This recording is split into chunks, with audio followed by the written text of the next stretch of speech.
CBS Atlanta News presents Public Affairs on Peach. Spring is here, and for many of us, that means the dreaded allergy season is here as well. Itchy, watery eyes, a runny nose, a scratchy throat. Yeah, allergy sufferers are in the most agony when the pollen count is high. Pollen is a huge trigger for allergy sufferers, and this year, high pollen counts are something that we're all going to have to deal with. Good Sunday morning to everyone. I'm Brandon Rudat. Seasonal allergy sufferers dread a high pollen count, and with good reason. The symptoms can be miserable. This half hour, we are breaking all of that down, all of those allergies down, from what causes them, how to fight them, and why some of us have them in the first place. Joining me this morning, Dr. Stanley Feynman of the Atlanta Allergy and Asthma Clinic. Doctor, good to have you here this morning. All right, first explain to us, why are some people allergic to trees and grass and some others aren't? Well, what happens is if somebody is allergic to a pollen, like a tree or a grass pollen, they have an unusual response to something that's normal in the environment that most people don't react to at all. So it's a hypersensitivity response that is immunologic. Is it something that's learned, or is this something that, you get to be you're 22, 23 years old, and maybe you didn't suffer from allergies as a teenager, and now you do it as an adult? Well, what happens is you develop an immunologic allergic response, and it can happen at any time, at any age. More frequently, we see it in the younger folks, but we can see it develop at any time, particularly after a heavy exposure. In other words, you have to have the proper genetics, predisposition of allergies, you have to have exposure to the allergen, and then your body can sometimes develop this unusual type response. I know for me, I grew up in Southern California, and I moved here 3 years ago, and I never had allergies. Not too bad out there on the beaches of California, and I moved here, was in misery for 2 years before I even realized it was allergies and not a cold. How do people can tell if it's allergies or if it's a cold? Well, symptoms are very similar sometimes. Well, they are very similar. You're absolutely right. And that's why it's very difficult sometimes for physicians to differentiate, make that differential diagnosis of an allergy or a cold. Colds are usually triggered by an infection, such as a viral infection, and they usually last 5 days to a week.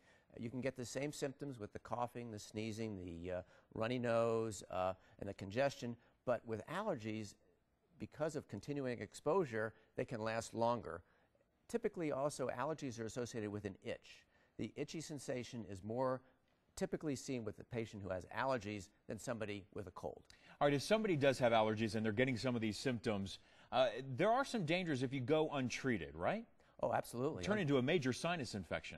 Well, unfortunately, people who do have allergies, even though they might think that just as like an hay fever or maybe something mild, you can get what we call comorbidities.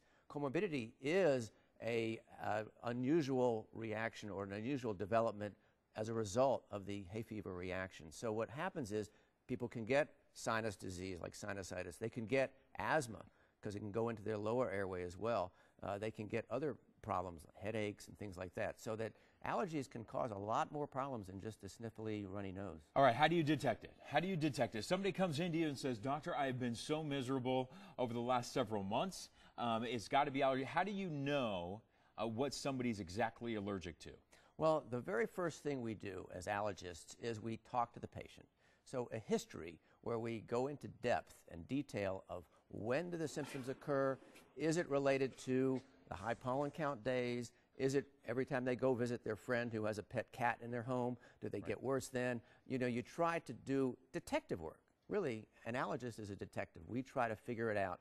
Based on the history, then we can decide what things it might be, and that's where we decide which types of things we want to do allergy skin tests to, because allergy skin tests are really the best way to determine whether somebody has a true immunologic allergic sensitivity that could be triggering their problems. And before you guys even came on the show today, I go to Atlanta Allergy and Asthma Clinic. I do. I go on a regular basis now, and they gave me a skin test when I was back there.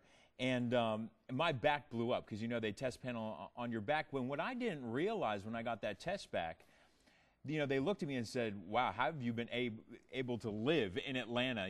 This is how allergic you are, your reactions." But people could be allergic to dust mites. I had no idea that some of the symptoms I could have had were from dust mites.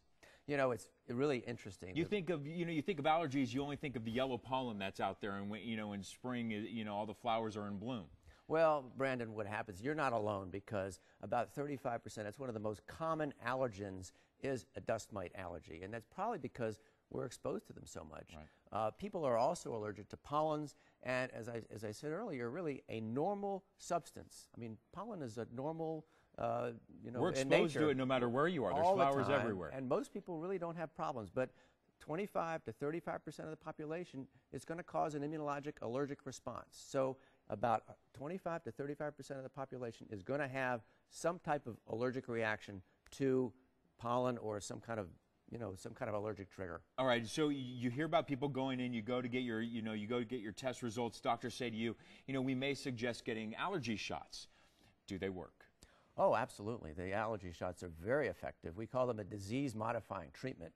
And what we see is in patients who allergy shots are an option for therapy, and then some people, may need them, and some people may be able to do something else. I mean, we have a lot of therapeutic modalities, which we can talk about later, as options for patients. But the allergy shots, allergen immunotherapy, really what it does is it helps patients build up a tolerance to the allergen. So when they go back exposed to that cat or to the pollen, they don't have the same immunologic response.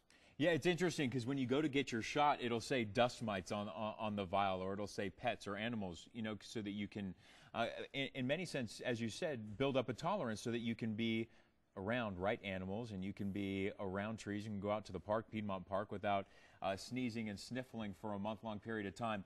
What are some other things?